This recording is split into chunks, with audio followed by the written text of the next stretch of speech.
آج کی اس جمعۃ المبارک کی نشست کے اندر میں آپ حضرات کے سامنے غزوہ احد کے متعلق چند ایک معروضات آپ کی سماعتوں کی نظر کروں گا۔ رب قدیر کا ماں کو بیان کرنے اور سمجھنے کی توفیق عطا فرمائے۔ غزوہ احد کفر اور اسلام کے درمیان ہونے والا دوسرا عظیم معرکہ ہے جو سرزمین احد کے اوپر وقوع پذیر ہوا ہے۔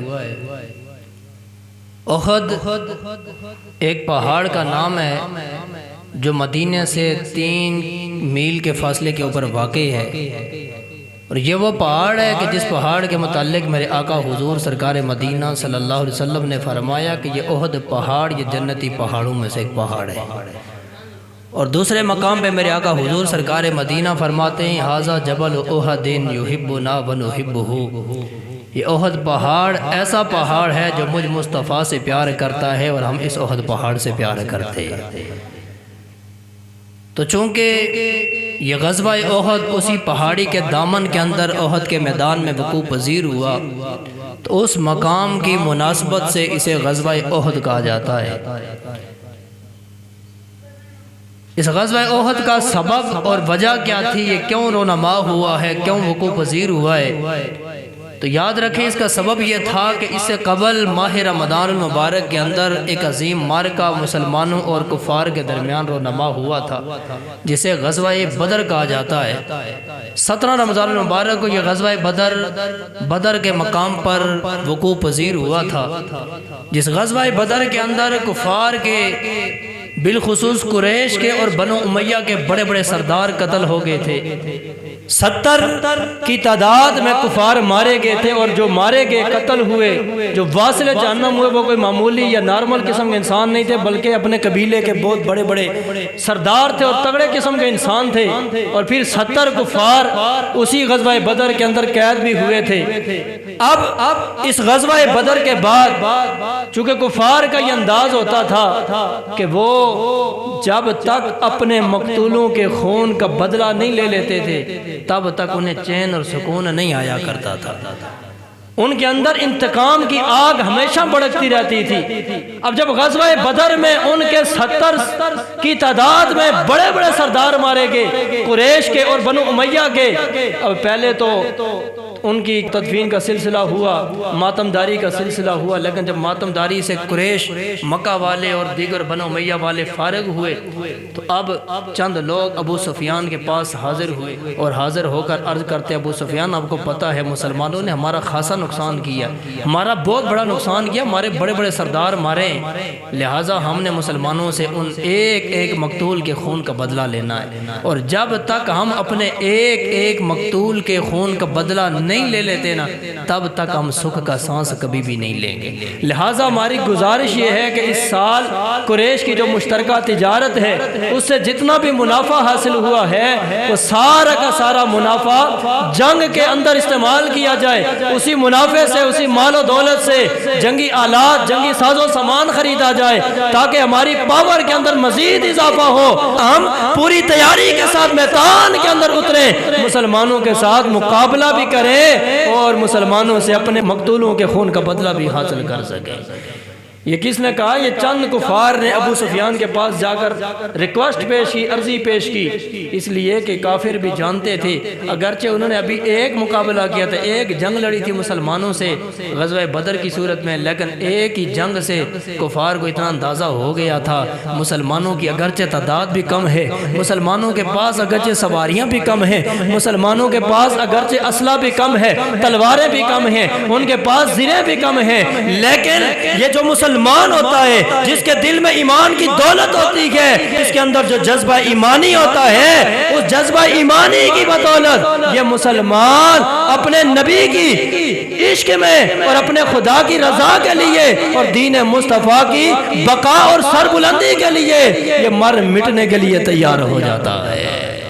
یہ مر مٹنے کے لیے تیار ہو جاتا ہے لیکن میدان چھوڑتا نہیں ہے، میدان سے بھاگتا نہیں ہے، چونکہ ایک ہی غزوے سے انہیں تجربہ ہو چکا تھا کہ مسلمان کبھی بھی بھاگنے والے نہیں ہیں۔ مسلمان گناہگار تو ہو سکتا ہے مگر مسلمان کبھی بزدل نہیں ہو سکتا ہے۔ جس کے سینے میں حضور کا پیار، حضور کا عشق جتنا زیادہ ہوتا ہے وہ اتنا زیادہ دلیر اور بہادر ہوا کرتا ہے۔ لہٰذا انہوں نے میٹنگ کی اور ابو سفیان کی بارگاہ میں ریکویسٹ کی کہ ابو سفیان وہ سارا مال جو منافع کے طور پر ہمیں ملا ہے تجارت سے، وہ مال بھی لایا جائے اور سارا کا سارا مال جنگ کے اندر لگایا جائے، اس سے مزید اسلحہ خریدا جائے۔ ابو سفیان نے کہا ٹھیک ہے۔ ابو سفیان سے جب بل پاس ہو گیا پھر انہوں نے اعلان کیا، ہر فرد نے اپنا اپنا مال پیش کیا، عورتوں کے اندر اعلان ہوا، عورتوں نے اپنے زیورات پیش کیے، مال پیش کیا، کس لیے کہ جنگی ساز و سامان خریدنے کے لیے اور مسلمانوں سے اپنے مقتولوں کے خون کا بدلہ لینے کے لیے۔ اب اسی سارے مرحلے کو رب العالمین نے اپنی لارب کتاب کے اندر بیان فرمایا، ان الذین کفروا ينفقون اموالهم، فرما بے شک وہ لوگ جنہوں نے کفر کیا، جو کافر ہیں، وہ اپنا مال اس لیے خرچ کرتے ہیں لیصدوا عن سبیل اللہ، تاکہ وہ لوگوں کو اللہ کی راہ سے روکیں، اللہ کی راہ سے ہٹائیں، انہیں گمراہ کریں۔ فَسَيُنْفِقُونَهَا، پس انہوں نے خرچ کیا، ثُمَّ تَكُونُ عَلَيْهِمْ حَسْرَةً، لیکن فرما خرچ کرنے کے بعد انہیں ایک وقت آئے گا کہ ندامت ہوگی، افسوس ہوگا، انہیں شرمندگی ہوگی، ثُمَّ يُغْلَبُونَ، اور پھر اللہ رب العالمین انہیں مغلوب فرمائے گا اور مسلمانوں کو فتح و نصرت عطا فرمائے گا۔ اور وَالَّذِينَ كَفَرُوا إِلَى جَهَنَّمَ يُحْشَرُونَ، رب العالمین فرماتا ہے وہ جو کافر ہیں یہ اللہ رب العالمین انہیں جہنم کی آگ کی طرف دھکیل دے گا، جہنم کی طرف انہیں دھکیلا جائے گا۔ تو اب یہ سارا منظر اللہ رب العالمین نے بیان فرمایا کہ کفار نے سارا مال جمع کیا، عورتوں نے اپنے زیورات پیش کیے، مردوں نے بھی اپنا اپنا حسب استطاعت مال پیش کیا، تجارت سے بھی جو منافع ہوا وہ بھی لگایا گیا مسلمانوں سے مقابلہ کرنے کے لیے، اپنے مقتولوں کے خون کا بدلہ لینے کے لیے۔ جب ساری تیاریاں مکمل ہو گئی تو 3000 کا لشکر لے کر کافر مکے سے روانہ ہوئے۔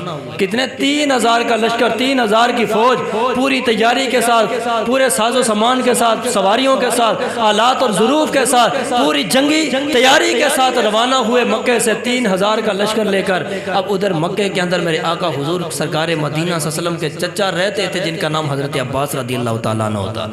حضرت عباس رضی اللہ تعالیٰ عنہ نے جب یہ منظر دیکھا تو فوراً آقا حضور سرکار مدینہ کی بارگاہ میں خط لکھا۔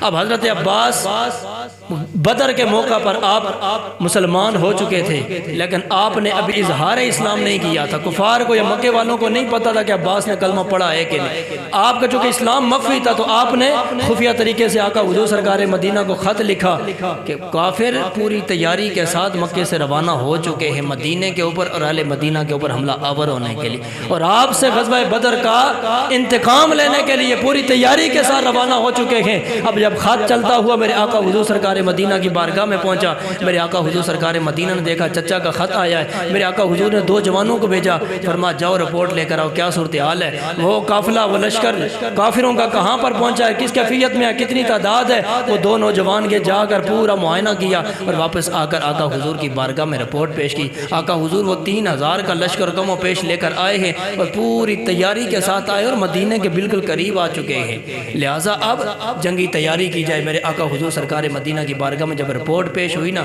تو میرے آقا حضور نے اپنے سارے صحابہ کو بلا لیا۔ میرے آقا حضور نے اپنے صحابہ کو بلایا اور صحابہ کو بلا کے میرے آقا حضور نے پہلے مشورہ فرما صحابہ تم جانتے ہو کہ کافر پوری تیاری کے ساتھ مدینے کے اوپر حملہ آور ہونے کے لیے مکے سے نکل چکے ہیں اور مدینے کے بالکل قریب پہنچ چکے ہیں، لہٰذا اب تم بتاؤ کہ مدینے کے اندر رہ کر ان سے مقابلہ کیا جائے یا مدینے سے باہر نکل کر میدان کے اندر مقابلہ کیا جائے۔ اب مختلف رائے تھی، مختلف مشورے تھے۔ کسی نے کہا کہ مدینے کے اندر رہ کر مقابلہ کیا جائے، کسی نے کہا مدینے سے باہر نکل کر میدان کے اندر مقابلہ کیا جائے۔ بالخصوص جو جوان مجاہد تھے جو بالخصوص بدر کے اندر شامل نہیں ہو سکے تھے، جب بدر کا منظر انہوں نے بعد میں سنا نا ان کے اندر بھی شوق شہادت جذبہ ایمانی بیدار ہوا۔ انہوں نے عرض کی یا رسول اللہ ہمارا تو یہی مشورہ ہے کہ مدینے کے اندر رہ کر مقابلہ نہ کیا جائے بلکہ میدان کے اندر کھلے میدان کے اندر جا کر اپنے دشمنوں کے ساتھ مقابلہ کیا جائے۔ اب مختلف رائیں تھیں، مختلف مشورے تھے، میرے آقا حضور سرکار مدینہ نے بھی فیصلہ نہیں فرمایا۔ میرے آقا حضور اٹھے، اندر تشریف لے کر گئے، میرے آقا حضور نے تیاری فرمائی، زیرہ پہنی، میرے آقا حضور نے تلوار اٹھائی، واپس باہر آئے۔ اب اسی اثناء میں پیچھے صحابہ نے مشاورت بھی کی اور صحابہ نے متفقہ طور پہ فیصلہ کر لیا کہ اب ہم مدینے کے اندر رہ کر ہی اپنے دشمنوں کا مقابلہ کریں گے، مدینے سے باہر نہیں جائیں گے۔ اب میرے آقا حضور سرکار مدینہ جب تیاری کر کے واپس آئے نا تو میرے آقا حضور نے دوبارہ مشورہ نہیں کیا۔ میرے آقا حضور نے فرمایا صحابہ اٹھو اور دشمن سے مقابلے کے لیے میدان کی طرف نکل پڑو۔ میرے آقا حضور نے فرمایا کہ چلو میدان کی طرف نکل پڑو دشمن سے مقابلہ کرنے کے لیے۔ اور اگلا جملہ میرے آقا حضور نے یہ فرمایا، میرے آقا حضور نے فرمایا کہ میں نے جنگی تیاری کر لی ہے اور کسی نبی کو یہ زیب نہیں دیتا ہے کہ وہ جنگی لباس پہن کے پھر واپس اتار دے اس سے پہلے کہ اللہ اس کے اور اس کے دشمنوں کے درمیان فیصلہ کر دے۔ لہٰذا اب میں نے یہ جنگی لباس پہن لیا ہے، اب جب تک ہمارے اور ہمارے دشمنوں کے درمیان فیصلہ نہیں ہو جاتا یہ جنگی لباس نہیں اتار سکتا، کیونکہ نبی کو یہ چیز زیب نہیں دیتی ہے۔ لہٰذا چلو میدان کی طرف نکلتے ہیں اور اپنے دشمن کے ساتھ مقابلہ کرتے ہیں۔ میرے آقا حضور نے سارے صحابہ کو تیار فرمایا، میرے آقا حضور شہر سے باہر نکلے۔ اب تھوڑا شہر سے جب بستی سے باہر نکلے میرے آقا حضور سرکار مدینہ نے پھر سب کو جمع کیا اور جمع کر کے میرے آقا حضور نے لشکر کا معائنہ شروع فرمایا۔ میرے آقا حضور سرکار مدینہ نے لشکر کا معائنہ فرمایا۔ آئے ہے، اور جو لشکر کے اندر جو چھوٹی عمر کے نوجوان تھے، مجاہد تھے نا، میرے آقا حضور نے ایک ایک کو اس لشکر سے باہر نکالنا شروع کر دیا اور میرے آقا حضور نے سب کو واپس بھیجنا شروع کر دیا۔ جن کی ابھی عمر کم تھی، جو اب میرے آقا حضور سمجھتے تھے کہ ابھی جنگ کے قابل نہیں ہے یا ان کو میدان جہاد میں لے کر جانا مناسب نہیں ہے، میرے آقا حضور سرکار مدینہ نے ان کو نکالا، فرما تم واپس مدینے چلے جاؤ۔ اب میرے آقا حضور معائنہ فرما رہے، معائنہ فرماتے فرماتے میرے آقا حضور اپنے ایک نوجوان مجاہد کے سامنے گئے۔ بابا سے بلند بولو نظر سبحان اللہ۔ میرے آقا حضور سرکار مدینہ صلی اللہ علیہ وسلم اپنے اس لشکر کا معائنہ کرتے کرتے اپنے ایک نوجوان مجاہد کے سامنے گئے جن کی عمر کم تھی، نام حضرت رافع بن خدیج تھا۔ میرے آقا حضور سرکار مدینہ نے دیکھا اس نوجوان کی عمر کم ہے، ابھی جنگ کے قابل نہیں ہے۔ میرے آقا حضور نے اسے پکڑا، میرے آقا حضور نے فرمایا تم بھی لشکر سے نکل جاؤ، تم بھی واپس مدینے چلے جاؤ، کیونکہ تمہاری ابھی عمر نہیں ہے لڑنے کی، جہاد میں جانے کی۔ صحابہ کرام رضوان اللہ تعالیٰ علیہ مجمعین میں سے کسی صحابی نے عرض کی یا رسول اللہ یہ رافع بن خدیج اگرچہ عمر میں کم ہے لیکن یا رسول اللہ یہ رافع بن خدیج بڑا زبردست قسم کا تیر انداز ہے، اس کا نشانہ بڑا پکا ہے، تیر برسانے کے اندر یہ بڑا ماہر ہے، لہذا آپ اسے واپس نہ بھیجیں بلکہ تیر اندازی کے لیے اسے بھی اس قافلے کے اندر شامل فرما دیں۔ میرے آقا حضور نے فرمایا چلو ٹھیک ہے۔ رافع بن خدیج کو میرے آقا حضور نے اسی لشکر کے اندر شامل فرما دیا۔ پھر میرے آقا حضور معائنہ کرتے کرتے تھوڑا سا آگے گئے، میرے آقا حضور نے دیکھا ایک اور نوجوان ہے، ابھی عمر کم ہے، ابھی جنگ کے قابل نہیں ہے، نام حضرت سمرہ بن جندب ہے۔ میرے آقا حضور سرکار مدینہ نے فرمایا اے سمرہ بن جندب تم بھی نکلو لشکر سے، تم بھی واپس مدینے چلے جاؤ، تم ابھی میدان جہاد میں جانے کے قابل نہیں، ابھی عمر کم ہے۔ ہاتھ جوڑ کر بارگاہ مصطفیٰ میں عرض کرتے ہیں یا رسول اللہ میں مانتا ہوں میری عمر کم ہے لیکن یا رسول اللہ مجھے اللہ نے جسمانی لحاظ سے بڑا مضبوط بنایا ہے، میں بڑا طاقتور ہوں، یا رسول اللہ اگر عمر کم ہونے کی وجہ سے آپ مجھے واپس بھیج دیں گے تو یا رسول اللہ وہ جو رافع بن خدیج ہے وہ تو عمر میں میرے برابر ہے یا مجھ سے بھی کم ہے، اس کو آپ نے شامل فرما دیا ہے، یا رسول اللہ مجھے آپ واپس بھیج دیں گے، آقا اگر اسے شامل فرمایا ہے مجھے بھی شامل فرما دیں۔ میرے آقا حضور سرکار مدینہ نے فرمایا نہیں نہیں تمہیں شامل نہیں کر سکتا۔ جناب حضرت سمرہ بن جندب ہاتھ جوڑ کر بارگاہ مصطفیٰ میں عرض کرتے ہیں یا رسول اللہ آپ نے جو رافع کو اس فوج کے اندر لشکر کے اندر شامل کیا ہے آقا میں جسمانی لحاظ سے اس سے مضبوط بھی ہوں، میں تجربے کے لحاظ سے بھی اس سے زیادہ تیز ہوں، یا رسول اللہ اگر یقین نہیں آتا ہے میرا رافع کے ساتھ لڑائی کروا کے دیکھ لے، کشتی کروا کے دیکھ لے۔ اے اللہ کے محبوب، اگر میں رافع بن خدیج کو کشتی کرتے ہوئے زمین کے اوپر دے مارو، اسے زمین کے اوپر بچھاڑ دو، یا رسول اللہ پھر میرا بھی حق بنتا ہے، مجھے بھی لشکر کے اندر، جنگ کے اندر شامل کیا جائے۔ آقا حضور نے ان کی ریکویسٹ قبول کر لی۔ آقا نے فرمایا ٹھیک ہے، چلو رافع آ جاؤ پائے، چلو سمرہ بن جندب، دونوں کشتی کرو، دونوں لڑائی کرو۔ اب دونوں صحابہ، نوجوان صحابہ، نوجوان مجاہدیں، دونوں آپس میں کشتی کرنے لگے۔ دوران کشتی جناب سمرہ بن جندب رافع بن خدیج کے کانوں کے قریب ہوئے، کانوں کے قریب ہو کے کہنے لگے، اے رافع تمہاری سلیکشن ہو گئی ہے، تمہاری بھرتی ہو گئی ہے۔ اے رافع تم خود ہی نیچے گر جاؤ، تمہارا کیا جائے گا، میرا بھی کام بن جائے گا۔ تمہارا کیا جائے گا، تمہاری بھرتی تو ہو گئی ہے، تمہیں اب واپس تو نکالا نہیں جائے گا، اس لیے رافع بن خدیج تم نیچے گر جاؤ، تمہاری بھرتی تو آلریڈی ہو گئی ہے، میری بھی بھرتی ہو جائے گی، میرا بھی کام بن جائے گا۔ یہ ہے حضور کے صحابہ کا عشق، یہ ہے حضور کے صحابہ کا جذبہ۔ آج ہم بھی مسلمان ہیں، لیکن ذرا سا مشکل وقت آئے نا دین کے اندر تو ہم میں سے ہر بندہ پیچھے پیچھے بھاگنا شروع ہو جاتا ہے۔ ہم تو رابطہ ہی بالکل منقطع، نمبر ہی آف کر دیتے ہیں، کہیں کو کال نہ آ جائے دھرنے کے لیے، کوئی احتجاج کے لیے کال نہ آ جائے، کوئی ناموس رسالت کے لیے قربانی نہ دینی پڑ جائے، ختم نبوت کے لیے، عظمت قرآن کی خاطر، دین مصطفیٰ کی سربلندی کے لیے قربانی نہ دینی پڑ جائے، لیکن واہ قربان جائیں صحابہ کے جذبے پر، صحابہ کے عشق پر، صحابہ کی محبت پر، آگے بڑھ بڑھ کے آقا حضور کی بارگاہ میں عرض کرتے ہیں، یا رسول اللہ ہمیں بھی شامل فرمائیں، یا رسول اللہ ہم بھی دشمن سے مقابلہ کر کے جام شہادت نوش فرمانا چاہتے ہیں۔ آؤ ذرا میں آقا حضور کے دور صحابہ کا مختصر سا منظر آپ کی سماعتوں کی نظر کرتا ہوں۔ ابھی غزوہ احد سے پچھلی رات ہے، کل غزوہ احد ہونا ہے۔ میرے آقا حضور سرکار مدینہ کے دو صحابہ ہیں، ایک کا نام جناب حضرت سعد بن ابی وقاص ہے، دوسرے کا نام حضرت عبداللہ بن جاش ہے۔ اب ان کی محبت دیکھیے، ان کے جذبے دیکھیے، ان کے اندر اخلاص دیکھیے۔ رات کا وقت ہے، دونوں بیٹھے ہوئے ہیں، حضرت سعد بن ابی وقاص رضی اللہ تعالی عنہ جناب عبداللہ بن جاش سے فرمانے لگے، عبداللہ آؤ ہم مل بیٹھ کے دعا کرتے ہیں، پہلے میں دعا کروں گا تم آمین کہنا، پھر تم دعا کرنا میں آمین کہوں گا۔ اب جناب حضرت عبداللہ بن جاش نے فرمایا ٹھیک ہے، حضرت سعد بن ابی وقاص نے دعا فرمائی۔ اب دعا کیا ہے؟ جناب سعد بن ابی وقاص بارگاہ خداوندی میں دعا کرتے، مولا کل میدان احد ہو، ہم میدان کے اندر ہوں، سامنے ہمارا دشمن ہو اور دشمن کے ساتھ میرا مقابلہ ہو، میں اسے ماروں وہ مجھے مارے، میں اسے ماروں وہ مجھے مارے، حتیٰ کہ لڑتے لڑتے یا رب ذوالجلال میں اپنے دشمن کو گرا دوں، پھر اس کے سینے کے اوپر چڑھ جاؤں، پھر اس کا گلا کاٹ دوں، اسے واصل جہنم کر دوں۔ جناب عبداللہ بن جاش نے فرمایا آمین۔ اب یہ حضرت سعد بن ابی وقاص کی دعا ہے۔ اب باری ہے جناب عبداللہ بن جاش کی، فرما سعد تمہاری دعا ہو گئی، اب میں دعا کرتا ہوں تم آمین کہنا۔ فرمایا ٹھیک ہے آپ دعا فرمائیں۔ جناب عبداللہ بن جاش نے دعا کی، یا رب ذوالجلال کل میدان جہاد ہو، دشمن کے ساتھ آمنا سامنا ہو، دشمن کے ساتھ مقابلہ ہو، وہ مجھے مارے میں اسے ماروں، وہ مجھے مارے میں اسے ماروں، حتیٰ کہ لڑتے لڑتے میرا دشمن مجھے گرا دے، پھر میرے سینے کے اوپر سوار ہو جائے، میرا گلا کاٹ دے، گلا کاٹ کے میرے ہاتھ بھی کاٹ ڈالے، میرے پاؤں بھی کاٹ ڈالے، میرا ناک بھی کاٹ ڈالے، میرے کان بھی کاٹ ڈالے، میری آنکھیں بھی نکال دے، اسی حالت کے اندر میں راہ خدا میں شہید ہو جاؤں۔ اے مولا کل اسی کیفیت میں، اسی حالت میں کہ میرا ناک بھی نہ ہو، میرے کان بھی نہ ہو، میری آنکھیں بھی نہ ہو، میرے ہاتھ بھی نہ ہو، میرے پاؤں بھی نہ ہو، اسی کیفیت میں، اسی حالت میں مولا میں تیری بارگاہ میں حاضر ہوں، تو مجھ سے پوچھے میرے بندے میں نے تجھے کان بھی دیے تھے، میں نے تجھے ناک بھی دیا تھا،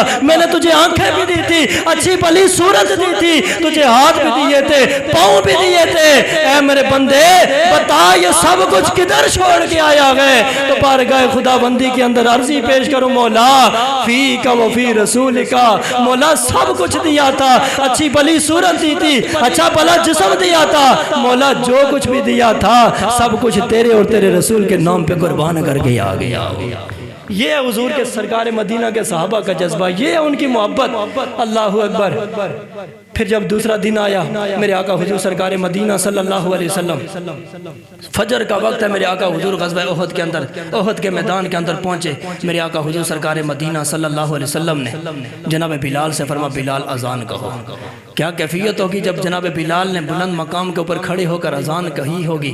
اذانیں تو آج بھی ہوتی ہیں، لیکن علامہ اقبال نے کہا تھا، رہ گئی رسم اذان روح بلالی نہ رہی، رہ گیا فلسفہ تلقین غزالی نہ رہی۔ اذانیں تو آج بھی ہوتی ہیں، مگر کیا کیفیت ہوگی جب بلال اذان دیتے ہوں گے مدینہ کی سرزمین پہ کھڑے ہو کر، اور حضور کی مسجد میں یا ان میدانوں کے اندر جب بلال کی آواز گونجتی ہوگی، کیا کیفیت اور کیا انداز ہوگا۔ جناب بلال رضی اللہ تعالیٰ عنہ مؤذن رسول تھے، لیکن جب آقا حضور کا وصال ہوا، جناب بلال نے مدینہ چھوڑ دیا، شام کی طرف ہجرت فرما کر چلے گئے۔ کچھ عرصے کے بعد، کئی سالوں کے بعد جناب بلال واپس مدینے آئے، حضور کے روزے پہ حاضری دی، لیکن دل تھامنا مشکل ہو گیا ہے، اپنے آپ کو سنبھالنا مشکل ہو گیا ہے۔ صحابہ آپ کی بارگاہ میں حاضر ہوتے ہیں، کہتے ہیں بلال ہماری خواہش ہے، ہماری تمنا ہے، ہماری عرضی ہے، ایک بار ہمیں وہ اذان سنا دو جو حضور کے دور میں تم سنایا کرتے تھے۔ جناب بلال نے معذرت کی، عرض کرتے ہیں حضور کے صحابہ میں اب اذان نہیں دے سکتا، کیونکہ جب پہلے اذان دیتا تھا حضور سامنے ہوتے تھے، وہ دہا کا مکھڑا سامنے ہوتا تھا، واللیل کی زلف عنبری سامنے ہوتی تھی، حضور کے رخ زیبا کی زیارت کرتا تھا۔ اب جب اشہد ان محمد رسول اللہ کہوں گا، حضور کو سامنے نہیں پاؤں گا تو پھر مجھ سے برداشت نہیں ہو پائے گا۔ بار بار صحابہ نے اصرار کیا، لیکن جناب بلال ہر بار معذرت کرتے رہے۔ صحابہ حسنین کریمین کی بارگاہ میں گئے، جا کر ان سے کہا آپ سفارش کریں، کیونکہ بلال سب کی بات موڑ سکتا ہے، لیکن حضور کے نواسوں کی بات کبھی بھی ٹال نہیں سکتا ہے۔ اب جناب حسنین کریمین نے آ کر جناب بلال کو ریکویسٹ کی، جناب بلال نے فرمایا ٹھیک ہے۔ جناب بلال نے اذان شروع کی، اذان تو شروع کر دی جناب بلال نے حسنین کریمین کے کہنے پر، لیکن جب بات ہے اشہد ان محمد رسول اللہ پہ، جناب بلال بے ہوش ہو کے زمین کے اوپر گر پڑے۔ تھوڑا ہوش آیا، پھر اذان شروع کی، لیکن پھر بے ہوش ہو کے زمین کے اوپر گر پڑے، اور جب ہوش آیا تو آپ نے واپس مدینے سے شام کی طرف رخصت فرما لی۔ آپ مدینے کے اندر پھر ایک لمحہ پر بھی نہیں ٹھہرے، آپ نے فرمایا کہ اگرچہ حضور سے پیار ہے، حضور کے شہر سے پیار ہے، لیکن آقا حضور کے شہر میں آتا ہوں، مجھے آقا حضور کی یاد تڑپا دیتی ہے، حضور کی جدائی کا لمحہ مجھے برداشت نہیں ہو پاتا ہے۔ تو جناب بلال مؤذن رسول تھے، اب خود سوچیں کہ جب حضور کے دور میں حضور کے سامنے بلال اذان کہتے ہوں گے کیا کیفیت ہوگی۔ جناب بلال نے اذان کہی، میرے آقا حضور سرکار مدینہ نے نماز پڑھی اپنے صحابہ کو۔ آج احد کے میدان میں حضور فجر کی نماز پڑھا رہے ہیں۔ وہ شاعر کہتا ہے نہ مسجد میں نہ بیت اللہ کی دیواروں کے سائے میں نماز عشق ادا ہوتی ہے تلواروں کے سائے میں۔ ایک وہ نماز ہے جو ہم پڑھتے ہیں، یا ہمیں توفیق بھی نہیں ہوتی ہے اس نماز کی، لیکن ایک وہ نماز ہے جو حضور کے عاشق ادا کیا کرتے ہیں۔ نماز عشق ادا ہوتی ہے تلواروں کے سائے میں۔ آقا حضور نے نماز پڑھائی، صحابہ کو نماز مکمل ہو گئی۔ جب تھوڑی روشنی پھوٹنے لگی، میرے آقا حضور نے اپنے لشکر کی صفوں کو سیدھا فرمایا، ادھر کفار نے اپنی صفوں کو سیدھا کیا۔ جب دونوں لشکر تیار ہو گئے، پھر جنگ کا اعلان ہوا۔ ادھر کفار کی طرف سے سب سے پہلے ابو عامر راہب آیا، اور یہ دور جاہلیت کے اندر اپنے تقوی و طہارت کی وجہ سے راہب کہلاتا تھا، راہب کہلاتا تھا، لوگ اس کی ہر بات کو مانا کرتے تھے۔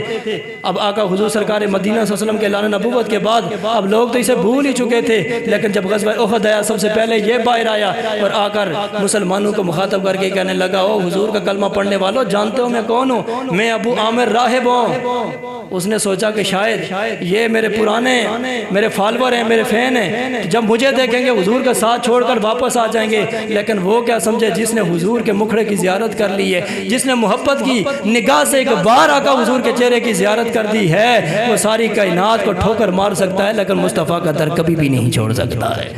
اس نے کہا میں ابو عامر راہب ہوں، مجھے جانتے ہیں۔ انہوں نے انصار نے کہا جاؤ جاؤ اپنا کام کرو، ہم جانتے ہیں تو فاسق ہے، تو فاسق ہے۔ جب انصار نے اسے فاسق کا لفظ اس کے لیے استعمال کیا، غصے سے لال پیلا ہو گیا اور تیر برسانا شروع کر دیے۔ اب ادھر سے تیر آ رہے ہیں، مسلمانوں نے تیروں کے بدلے میں پتھر برسانا شروع کر دیے۔ جب پتھروں کی بارش ہوئی، میدان چھوڑ کے اپنے ساتھیوں سمیت بھاگ گیا۔ پھر اس کے بعد طلحہ بن ابو طلحہ آیا، کہنے لگا آؤ مقابلے کے لیے۔ مولا علی کے تلوار ذوالفقار لہراتے ہوئے اور ایک ہی تلوار کا وار کیا کہ اس کا سر کاٹ کے رکھ دیا۔ پھر اس کا بھائی عثمان بن ابو طلحہ آیا، اس کے مقابلے میں امیر حمزہ میرے آقا حضور کے چچا محترم آپ تشریف لے کر کے، اور آپ نے تلوار کا ایک ہی وار کیا، اسے بھی دو ٹکڑوں کے اندر تقسیم کر کے زمین کے اوپر ڈال دیا۔ پھر علل اعلان اجتماعی طور پر جنگ کا سلسلہ شروع ہوا۔ جناب مولا علی حیدر کرار، امیر حمزہ، جناب ابو دجانہ اور دیگر میرے آقا حضور کے کئی صحابہ تھے جو تلوار لے کر ان دشمن کی صفوں کے اندر گھس گئے۔ جدھر جدھر ان کی تلواریں چلتی تھی، گاجر اور مولیوں کی طرح انہیں کاٹتی ہوئی جا رہی تھی۔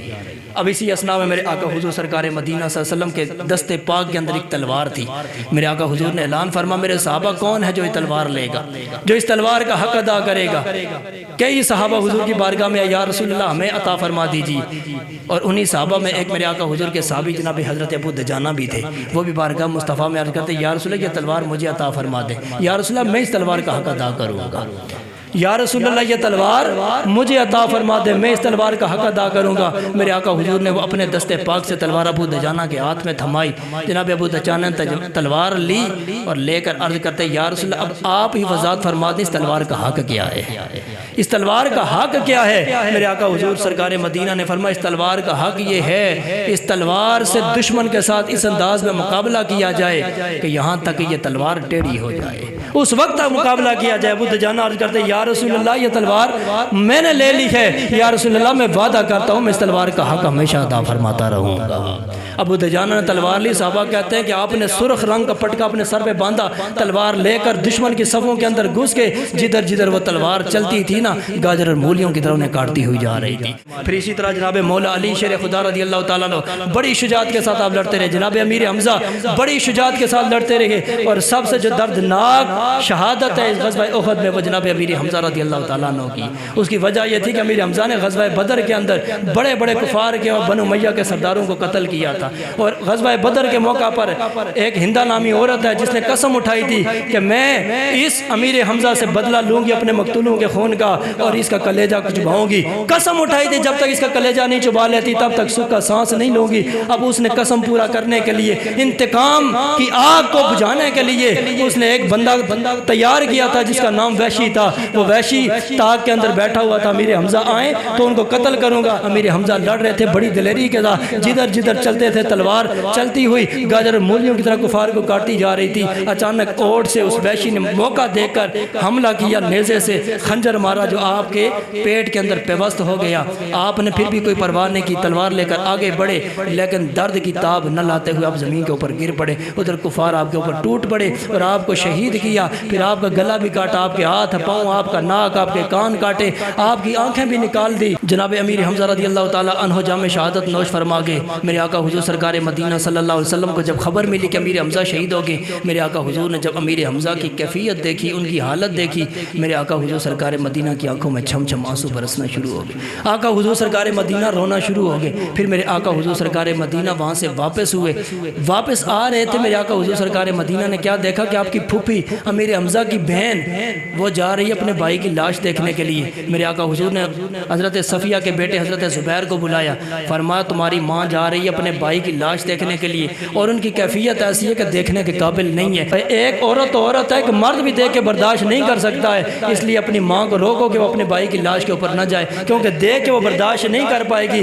لیکن قربان ہے صحابیات کے جذبوں پر جناب حضرت زبیر گئے اپنی ماں کے پاس اور جا کر کہنے لگے اماں جان آپ نہ چاہیں بھائی کی لاش پہ، آپ واپس چلے جائیں۔ تو جناب حضرت صفیہ کے جملے سنیے، آپ فرمانے لگے میرا بیٹا میں جانتی ہوں میرے بھائی کو شہید کیا گیا ہے، میں جانتی ہوں میرے بھائی کا گلا بھی کاٹا گیا ہے، ہاتھ بھی کاٹے گئے، ان کے کان بھی کاٹے گئے، ان کی آنکھیں بھی نکال دی گئی ہیں، ان کا کلیجہ بھی نکال کے چبایا گیا ہے۔ اے بیٹا میں سب کچھ جانتی ہوں، لیکن اے بیٹا میں وعدہ کرتی ہوں میں بھائی کی لاش کے اوپر جا کے وویلا نہیں کروں گی، آہو فغان نہیں کروں گی، میں ماتم نہیں کروں گی، سینہ کو بھی نہیں کروں گی، میں بارگاہ خدا بندی میں شکوہ شکایت نہیں کروں گی۔ میں تو اس لیے جا رہی ہوں کہ بھائی کی لاش دیکھ کر بارگاہ خدا بندی میں عرضی پیش کروں گی مولا یہ میرا بھائی ہے جس نے تیری رضا اور تیری خوشنودی کے لیے، تیرے محبوب کے دین کی سر بلندی کے لیے اپنی جان کا نذرانہ پیش کیا ہے۔ اے مولا میں اپنے بھائی سے راضی ہو گئی ہوں، تو بھی میرے بھائی سے راضی ہو جا۔ یہ ہے حضور کی صحابیات کا جذبہ، یہ ہے ان کا عشق۔ اللہ اکبر، آپ دیکھیں اگر صحابیات کے اندر یہ جذبہ ہے، یہ عشق ہے، تو پھر حضور کے صحابہ کے اندر کتنا جذبہ ہوگا۔ اور ایک اور حضور کی صحابیہ کا جذبہ کر کے میں بات کے اختتام کی طرف لے کر جاتا ہوں۔ میرے آقا حضور سرکار مدینہ صلی اللہ علیہ وسلم غزوہ احد میں گئے، جنگ شروع ہے، اور اسی جنگ کے اندر حضور کے ایک صحابی ہیں جن کا نام حضرت مصعب بن عمیر ہے، اور یہ حضور کے وہ صحابی ہیں جن کی شکل و صورت، جن کا حلیہ بالکل آقا حضور سرکار مدینہ سے ملتا جلتا تھا۔ اب جناب مصعب بن عمیر شہید ہوئے، کفار نے افواہ پھیلا دی کہ محمد قتل ہو گئے، محمد قتل ہو گئے۔ اب افواہ ہر طرف پھیلنا شروع ہو گئی۔ اب صحابہ کرام رضوان اللہ تعالیٰ علیہ مجمعین کے پاس بھی خبر پہنچی اور یہ خبر چلتی ہوئی مدینے کے اندر پہنچ گئی، چونکہ یہ احد یہ مدینے سے 2 سے 3 میل کے فاصلے پر واقع تھا۔ اب خبر مدینے کے اندر پہنچی، حضور کی ایک صحابیہ تھی، نام حضرت حمنہ بنت جاش تھا۔ حضرت حمنہ بنت جاش کو جب خبر ملی کہ آقا حضور شہید ہو گئے، حمنہ بنت جاش نے اپنے ننگے پاؤں مدینے سے بھاگنا شروع کر دیا۔ اب دوڑے جا رہی ہیں احد کی جانب، رستے میں جو ملتا ہے ایک ہی بات پوچھتی ہیں، بتاؤ آقا حضور کا کیا حال ہے، آقا حضور کی کیا خبر ہے، آقا حضور کی کیا رپورٹ ہے۔ کوئی کہتا ہے تمہارا باپ شہید ہو گیا ہے، کہتی ہے باپ کو چھوڑو حضور کے بارے میں بتاؤ۔ کوئی کہتا ہے بیٹا شہید ہو گیا ہے، کہتی ہے بیٹے کو چھوڑو۔ کوئی کہتا ہے تیرا بھائی شہید ہو گیا ہے، کہتی ہے بھائی کو چھوڑو، آقا حضور کی خبر دو۔ کسی نے کہا ہے اے امنہ تمہارا باپ شہید ہو گیا ہے، بیٹا شہید ہو گیا ہے، بھائی شہید ہو گیا ہے، شور شہید ہو گیا ہے۔ کہنے لگی چھوڑو سب کو، یہ بتاؤ کہ آقا حضور کا کیا حال ہے۔ کسی کہنے والے نے کہا حضور بالکل ٹھیک ہے، حضور بالکل صحیح سلامت ہے۔ تو سنو جناب حضرت حمنہ بنت جاش کے جملے اور آپ کا جذبہ محبت، جذبہ عشق سنو۔ حضرت حمنہ بنت جاش فرمانے لگی لا ابالی اذا سلمتا کل مصیبت بعدک جلل۔ حضور کے صحابہ سن لو، اگر حضور زندہ گئے، حضور صحیح سلامت ہے، حضور ٹھیک ٹھاک ہے، تو مجھے کسی کی کوئی پرواہ نہیں ہے کہ کون زندہ ہے اور کون دنیا سے رخصت ہو گیا ہے۔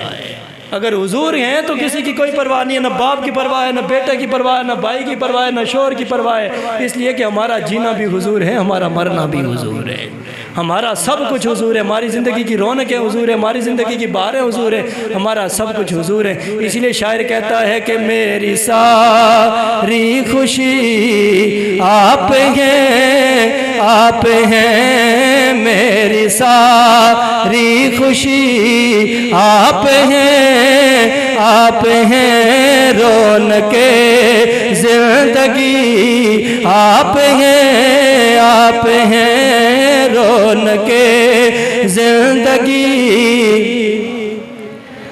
رونق زندگی آپ ہیں، آپ ہیں، میری ساری خوشی آپ ہیں، آپ ہیں، میری ساری